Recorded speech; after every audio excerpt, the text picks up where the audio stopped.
Earlier this year, the Surgeon General released an advisory on the United States epidemic of loneliness and isolation. We're approaching this episode with a slightly different format. We'll explain that more later, but we're excited to unpack how loneliness is disguised as an individual problem, but it is actually a community problem and affects every aspect of our city. So grab a cup of coffee and join us in talking about loneliness and what we can do about it.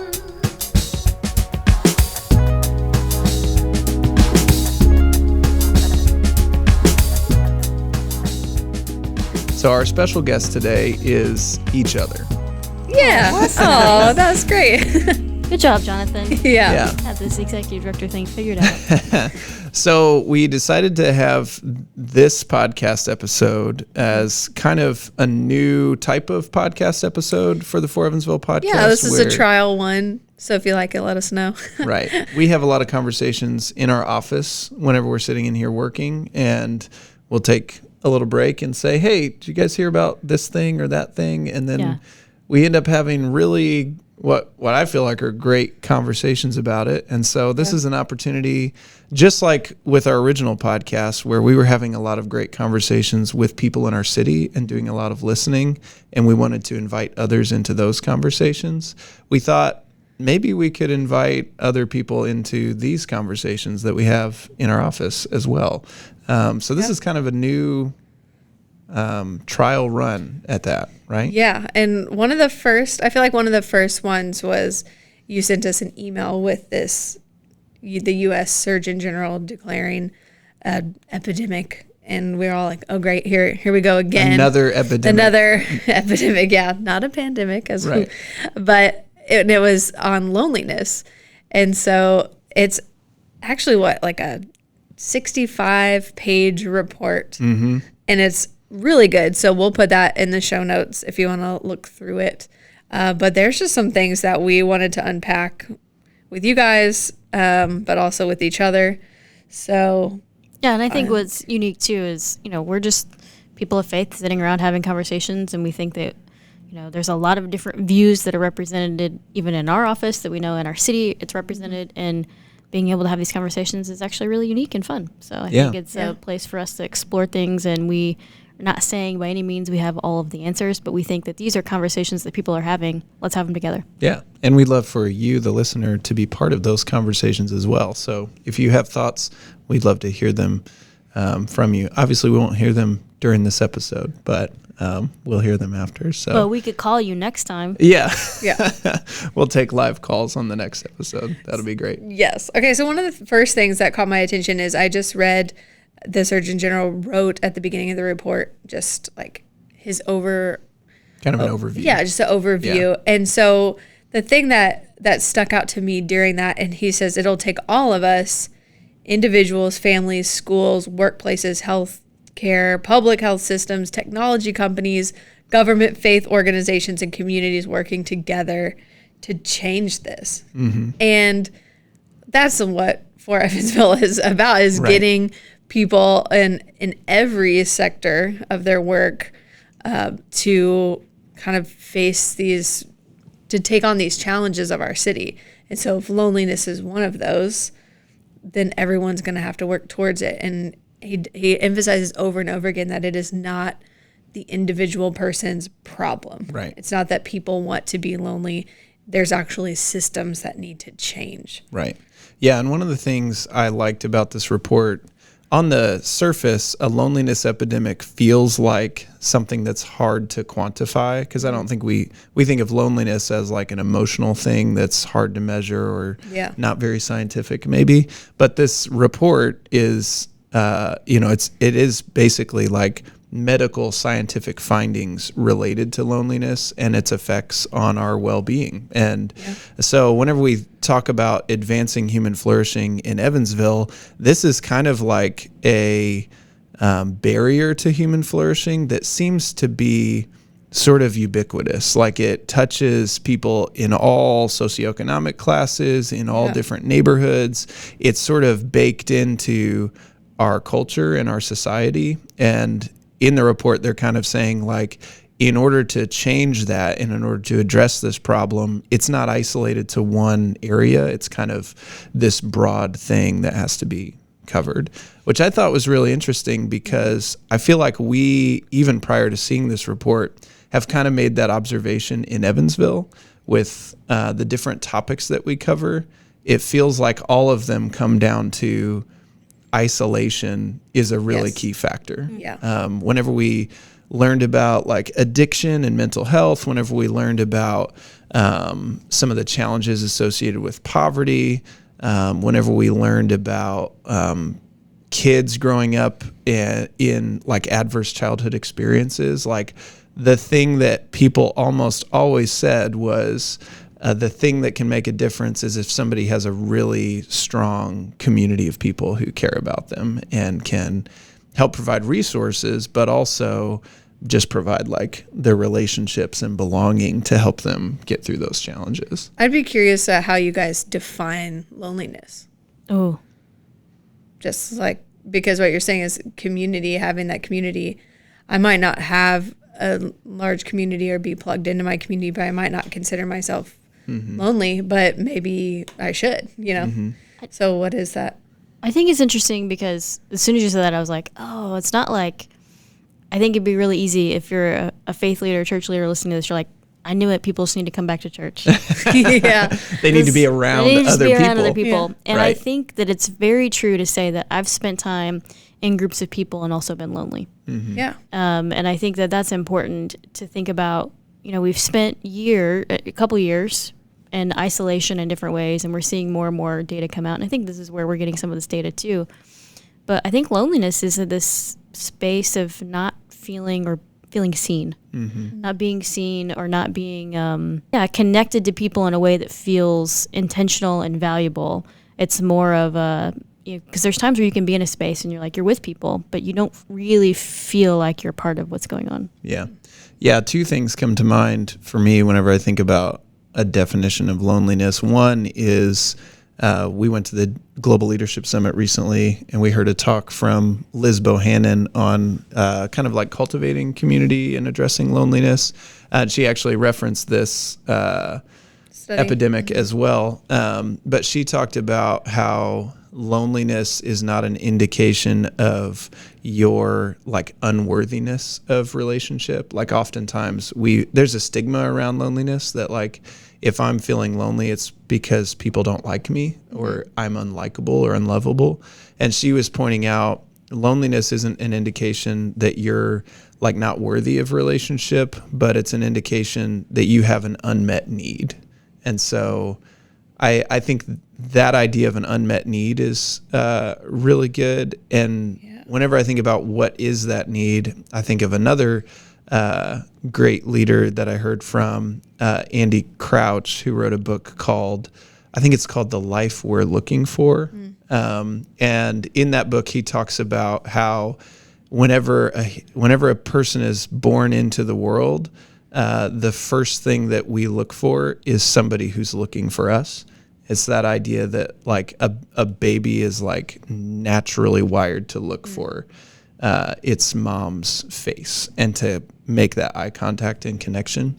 And so he kind of draws that out into this beautiful picture of like, we never stop looking for people who are looking for us. Like the idea that I want to see somebody who sees me and who doesn't just see me, but they're looking for me. And if I wasn't there, they would wonder where I was. I think that's like kind of a beautiful picture of what it means to belong in like a really simple sense. I think that goes along with what I was going to say is like that there are people out there that know your full story and know where the gaps are and are checking in on those.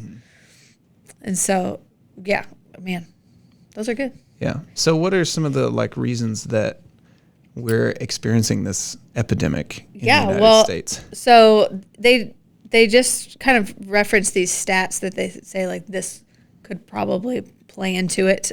So one of them I thought was really interesting. In 1972, 45% of Americans felt like they could reliably trust other Americans.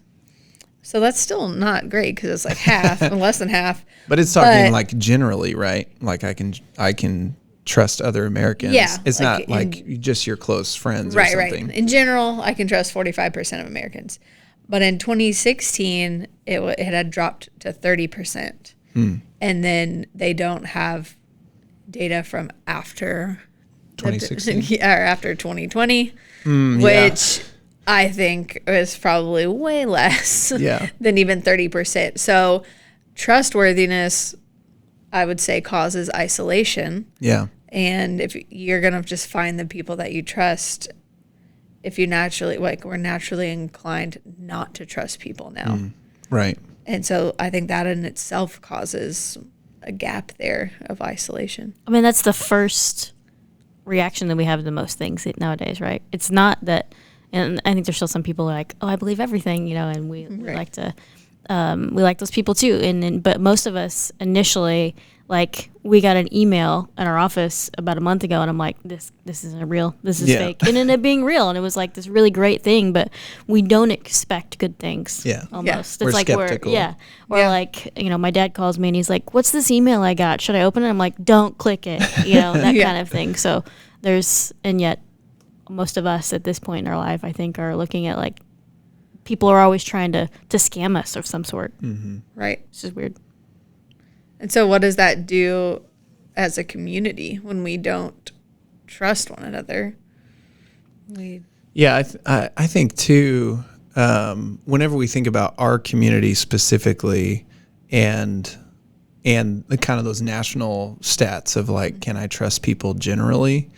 I think whenever people have a general sense that like, oh, most people are trustworthy, then it impacts their relationships within the local community. And I think the opposite of that is also true, that over the last several years, our society has become more fragmented around like different, different ideologies, different, you're kind of in a particular group or tribe and there are certain signals that you send to indicate which group you're a part of. Yeah. And so then like people look at a national level and they see news stories about things going on, and then they automatically associate people in their own community with those national stories. And so the example that comes to mind for me a lot right now, because we're doing so much with school partnerships, is there's all this like national controversy and debate over like public schools and things that are being taught in public schools around like race and around sexuality and gender identity. And like people are divided on those topics and they're really defensive about what are you trying to teach my kids? You know, how are you trying to shape my kids? And so people go in without getting to know people in our local schools, without asking the principal or the teacher, like, hey, can I sit down and get to know you better and build a relationship? They just go in automatically with this assumption that like, okay, my local public schools must be the same as this news story that I saw. Right. And That's a good point. and so I think that unwillingness to lean in and really investigate, like, who is this person and what are their real motivations, and to listen, creates this guardedness that makes us isolated. And those reactions of, okay, well, if all public schools are like this, then I'm going to take my kid out of a public school and either homeschool them or send them to a private school, which aren't bad things in and of themselves. Right. But it is kind of creating those kind of isolated pockets of communities rather than thinking, okay, everyone has something valuable that I can learn from. Yeah. And there are fewer like common spaces in our city because of that, where a lot of different people with a lot of different perspectives can get to know one another and have relationships, because we assume anybody who is in that other camp is like evil, and not just that they might be wrong, but that it would be harmful to me and my family to spend time with them and to be around them. Right. So our group of people that we would even be willing to have close relationships gets much smaller. And so I guess it just makes it harder to find those people and then have deep relationships with them. Which brings me to the next stat. In 2018, only 16% of Americans reported that they felt very attached to their local community. And I think we just kind of almost covered that, but it's just a stat that proves our point in a way of. But I also think, like, when you're not going out in your community and serving or getting to know other people, then again, you're sticking with your kind of little tribe or neighborhood or whatever. Have there been things for either one of you guys that you've done in Evansville and you're like, man, I really feel connected to the community after I did that? Does anything come to mind? For me, one that immediately comes to mind is our neighborhood does like an annual fall event in the park. And my wife and I are part of like helping to plan that. And so whenever that event comes together and a bunch of neighbors are hanging out in the park together and like eating together, listening to music together, like it feels like, oh, these are like all my literal neighbors. And some of them I know and have seen before. A lot of them I'm meeting for the first time, but there's just kind of this sense that everybody who's there is like, oh yeah, we all live in this neighborhood. We play at this park a little bit, yeah. And now we have like a shared experience, even if we don't know each other's story, and that's kind of nice.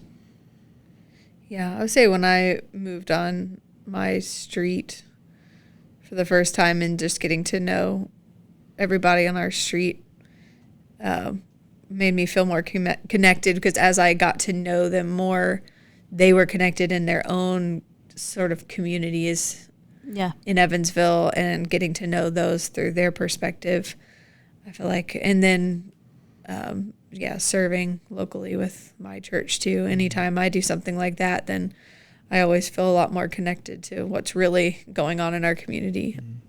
I think I would also say that through our work that we do at For Evansville, yeah, for sure, probably my a big part of like my personal community and the relationships that I have of people who I would say like I trust and I find genuine friendship is a lot of the like church and nonprofit leaders that we get to interact with through our work, because we're working towards common things. We care about similar things. And there's something about kind of doing hard things together and working together that I think makes you feel connected to the community. What about you?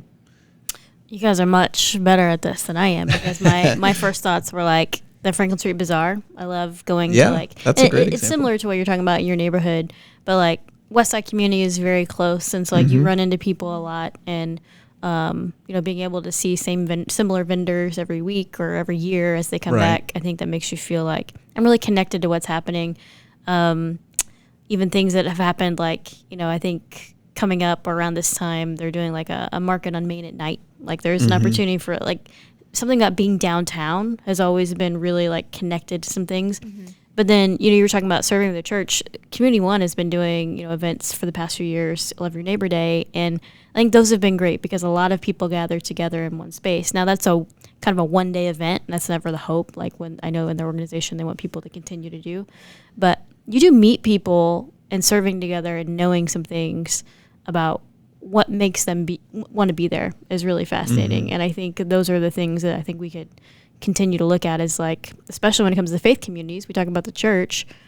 What does this information mean for the church? Like when we talk about like loneliness and trustworthiness, what does that mean? Because I think these are the conversations that end up happening in our office. We're like, oh my gosh, guys, what is this? Like, let's really talk about this. Let's dive into it. Like, I just think that's really interesting to think about.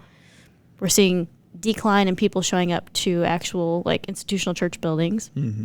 So there's less space for them being, and I don't have a stat for that, so don't come at me. Like, give me your sources.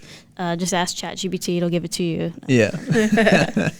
But but we know that we can see that in our own probably churches that we attend, and yet we don't really also know, like when we think about grouping experiences, spending time with people. is kind of essentially gone at this point when Right. it comes to like small groups. The idea, like, can you think about this? Like 10 years ago, you go to a small group, you go to someone's house, it's no big deal. Now I'm like, I'm not going to your house. Yeah. I don't know you. Like, What if your kids are sick? yeah, like Right. it's just like Yeah. that flip has happened. Is that contributing to this as well? And how do churches respond to it? Yeah. Yeah, I think that's really good. I think of the fact that like church is a really good example of how our society in general has become hyper individualistic. And I think that's part of why people feel less attached to their community is our society has become more individualistic and it's become more global in nature. So people don't think of themselves as a member of a local community. They think of themselves as an individual in the world, you know? Yeah. Which I think in and of itself, like that sets you up to feel lonely because you're like, I'm an Why? individual. And because you're thinking of yourself in this, in a sense, smaller way, you're focused in on you as an individual. And now the context that you exist in is global. So it's like, I'm an individual within this sea of people. And so it's a lot easier to not be seen. You know what I mean? Like whenever I'm an individual within a city or within a neighborhood or within a church, those contexts, I see myself like belonging and fitting. And I think that's kind of like a general trend that's happened. I think it's also happened in a lot of people's experience of church that the way that they think about their faith is hyper individualistic. It's about me and my relationship with God. It's about what I believe. And I choose a community based on what church best serves my individual perspective of faith instead of, which community can I best belong in? Can I best contribute to?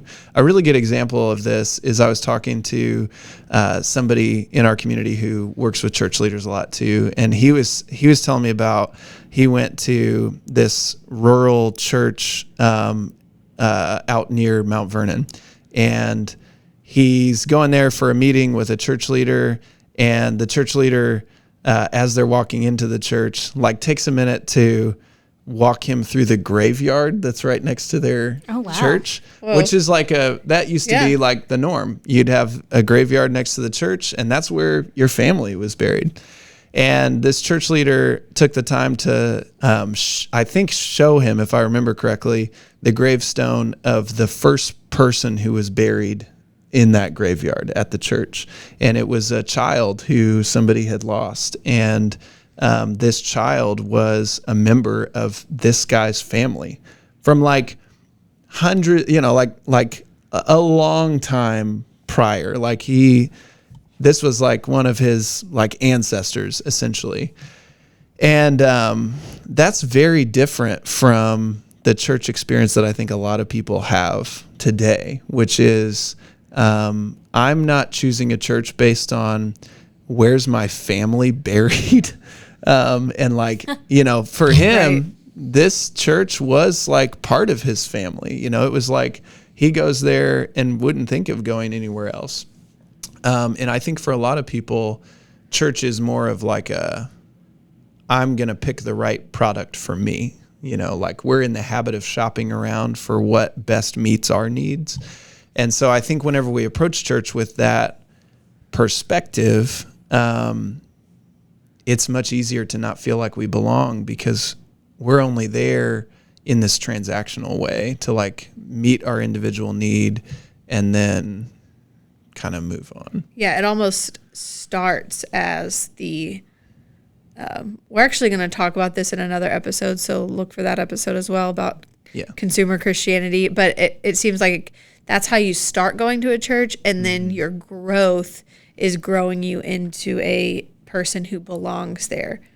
Rather than, I think in the past, it was more like, this is my church community. I was either born into it or I had to move here, but this is what I've got. Yeah. And when you have that mindset of like, I'm here and I have to be here. Yeah.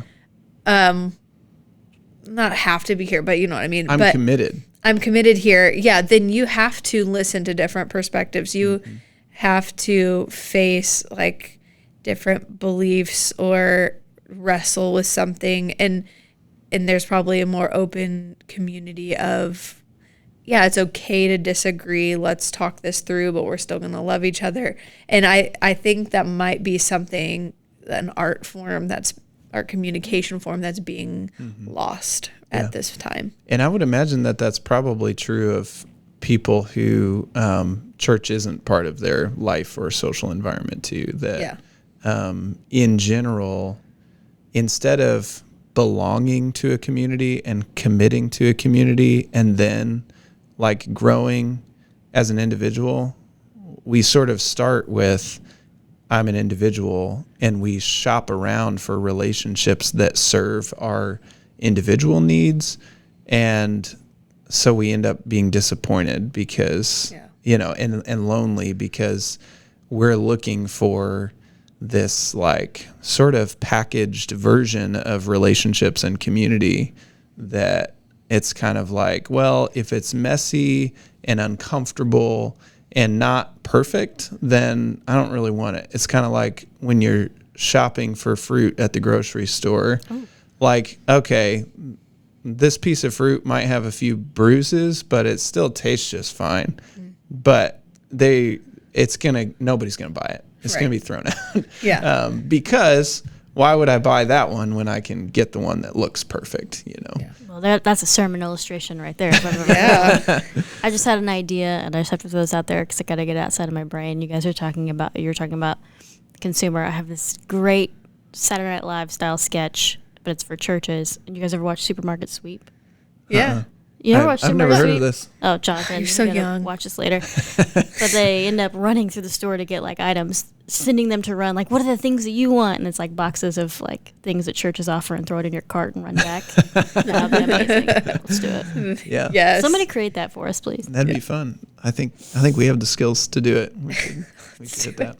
Okay, so then I think we're getting off. This is what happens. Well, this is what happens in our conversation. But I want to move us from like what causes it and the problem to the solutions. Yeah. And so the Surgeon General gives 6 pillars, which I'm not going to go through all of them. But the ones that I think we want to highlight is cultivate a culture of connection, but also deepen our knowledge, which we can unpack what that means. Strengthen social infrastructure in local communities. So it's saying like anytime that there is an opportunity or chance, we should be working towards creating more public events where people have to interact with each other or want to interact with each other. This isn't infrastructure like highways. This is infrastructure like what are the social opportunities within your community, like where people can even find connection. Right. And so if you're like, no matter what kind of sector you're in, if you read this report, they go through like, if you have a workplace, here's what you specifically can do to help help enact these 6 pillars. And so there is one specifically for community-based organizations, which churches fall under that. Right. So that's a good resource to look at. But it says, again, just keep doing practices, programs, evaluations to get people connected actively. But this is the one for us: actively seek and build partnerships. So the Surgeon I wish there was somebody General who was doing that. Yeah, who's actively building partnerships? It's us. We'll just tell you guys, it's us. For Evansville.org. Yeah, when we read this, I think we all cheered in the office. But when you do that, and it says your church should build a partnership with schools, health organizations, and workplaces to support those experiencing loneliness and social isolation and create a culture of connection in the broader community. So I think it's going back to that stat of when you don't feel connected to your community, 16% people do, which that means a huge majority of people don't. Right. Then it's the work of the church of, hey, like, we need to be out in our community. That's always been a thing. So how do we get our people out in the community more? Right. Yeah. And I think recognizing that church doesn't just mean church leaders or church staff people either, but like folks who are part of a Christian community, looking inward and saying, how do we make this more of a place where people can belong and truly be seen? And then, in the spaces that we exist beyond that community, how can we be the people who are initiating deep connections and relationship and helping people feel seen? And I think one of our core values is a really good, just like easy first step to that, humble curiosity, that if we approach people with humility and we want to listen to them and learn from them, then they feel seen and we have an opportunity to build connection with them too. And I think another piece of that too is like being willing to be vulnerable with people in a way that invites like trust and connection too, to be the first person to kind of like take down the facade and the, social media filtered version of yourself and let people see a glimpse of like your own imperfections and shortcomings, so that to focus less on people being impressed by you and to focus more on them feeling like comfortable and valued by you. That's good. Man. Okay. So I have a few more things. The question that popped into my brain though, when you were talking is, how did Jesus combat loneliness? Like what were some of the things that he did? He invited himself over to people's houses for dinner a lot. That's true. one of my favorite things that he did. Hey, I'm coming to your house for dinner and I'm bringing a party. Right. I don't know that I'd recommend that as a general strategy today. But Gotta think of context and some of that. Yeah. Yeah, I think it's a really good question, because I think a lot of times what we teach too is that Jesus took postures of rest because he is moving a lot.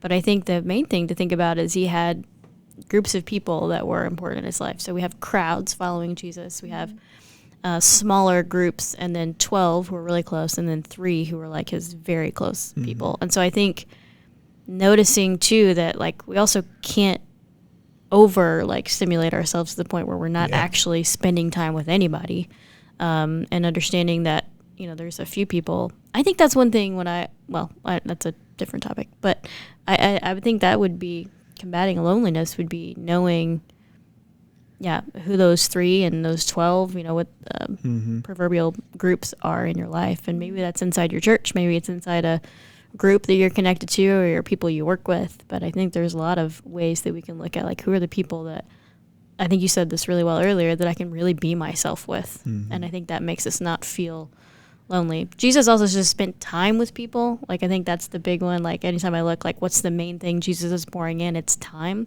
But that's him giving of himself, which is kind of his thing. So. Yeah, and he never seemed to be in a hurry.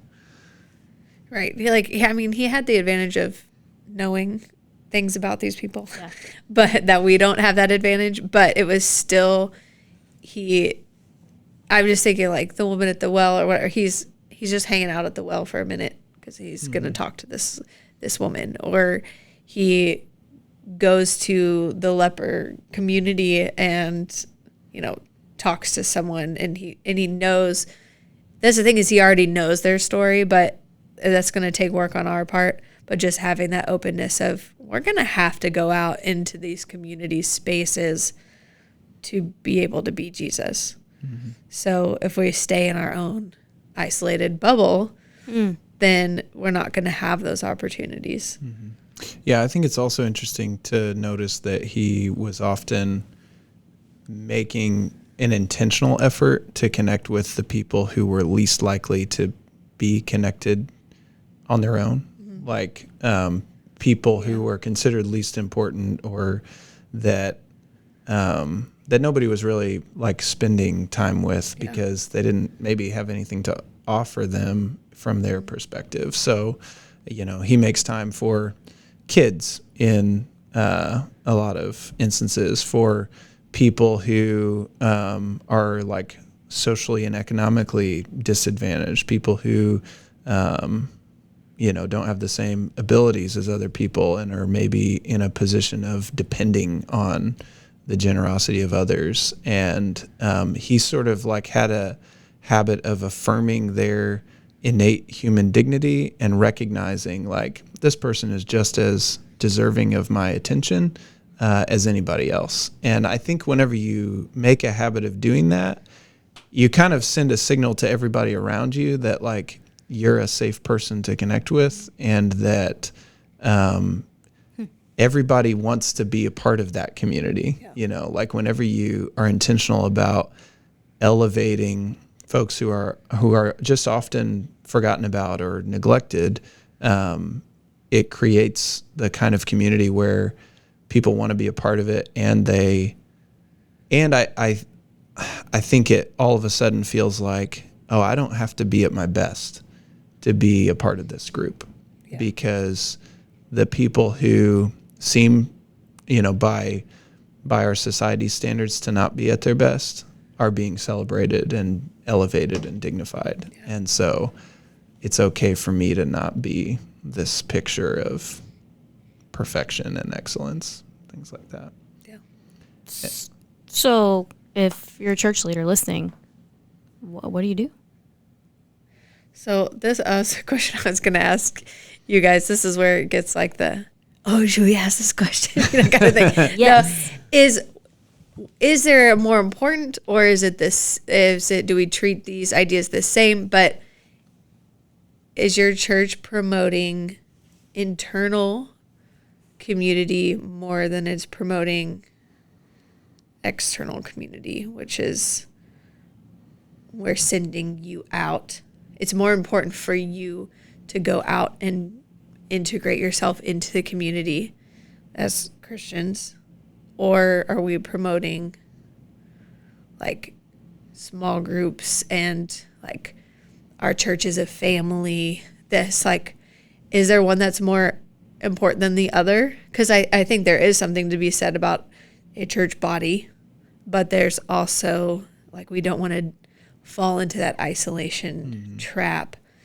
And as church leaders, you're supposed to send your people out. You equip the saints for the work. So is that just a balance? I actually don't think it's a balance. Ooh, I think hot take. these are two ideas that I think it's really natural for us to put them at opposite ends of a spectrum and to say, how do we balance these things? Which is there one that's more important than the other? And I think there's not a dichotomy here. I think that both of those things go hand in hand, and that if you emphasize one and not the other, you won't get either of them right or do them well. Our friend Austin Maxheimer does a really good job of illustrating how Jesus led his community of disciples. I forget the exact language that he uses, but it's something like high invitation and high challenge. This idea that Jesus gave his followers a lot of intimate access to his life, like they were invited to be part of his life in a really intimate way, but that he also required a lot of them, and that the mission that he was on was very hard. And so I think that's a really good picture of how to do either of those things well, to be effective in reaching out into the community and loving people around us, or to have a really close community within our church. We have to do both of them really well to do either of them really well, because it's the serving together and loving together that kind of like creates that common thing that we're doing together. Just like we talked about before, like when you're doing hard things together and working together, that creates deep relationships. But also those deep relationships are really essential to being a presence of like hope and love in the community. Yeah. Man. So so I guess one of the action steps is church leaders take a look at the balance between those things. Are they integrated, one and just as important, or is there an imbalance in the way that you're talking to your people? Yeah. And I think what we talked about within the Surgeon General's report of like, is there infrastructure that supports relationship?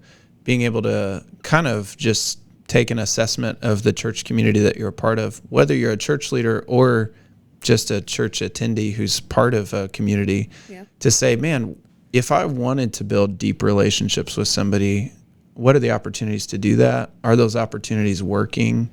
What do people need in order to connect with each other? And then to say, too, we say that we want to be about doing these things, loving people in the community, creating opportunities for hope and love. What are the opportunities to do that together? And would I, if I was really serious about doing that, would I know how to do that? And can I do it in a way that is together and in deep relationship? Awesome. I think that's a wrap. That's a good way to end. Any last thoughts, Sarah? Or I don't think so. Okay. I mean, I think I disagree with Jonathan, but we'll have to talk about it. Oh, wait. No, wait. Okay. What? No, I'm thinking of it in the sense of, I think there has to be some balance. And I think you said that, but I think of the shape of like a triangle. You have the up where we're focused on God. You have the in, we're kind of focused on building community together, and the out as we go out together as a community. But I think all of those work together to make the one thing happen. But I think it's that same mindset of, not even mindset, the same principle of when we are a community, learning together, growing together, that the outpouring of that is to go outside of this space, Right. not to just come in and be, although I think that's important. I think that's really important to have, but because it's a lot easier to go with other people than to go alone. So, yeah, that's good. Yeah, I think the last thing that I would say is anytime we have conversations like this, I've tried to get in the habit of just turning it back on myself and saying, like, what do I need to be doing differently? Because it's easy to look at the system or the way things are and to be critical of it, or to notice where we're falling short as a whole. Or feel overwhelmed. Yeah, or feel overwhelmed. It can't be fixed. Yeah, and I think the important thing is just to look inwardly and say, man, where am I? Where would I have opportunities to help people feel less lonely? Am I doing a good job of building connections that meet that need for me? Yeah. And if not, what can I do differently, and how can I contribute and support other people? Awesome. Well, let us know what you think. We'd love to hear in the comments, either on YouTube or Spotify, wherever you're listening to this. And join us on social media, especially on Instagram, where we'll post reels and give you guys the opportunity to just share your thoughts and opinions. Or you can always email us at connect@forevansville.org. Thanks for listening, and we hope you like this episode. We're going to have a couple more, so stay tuned for those.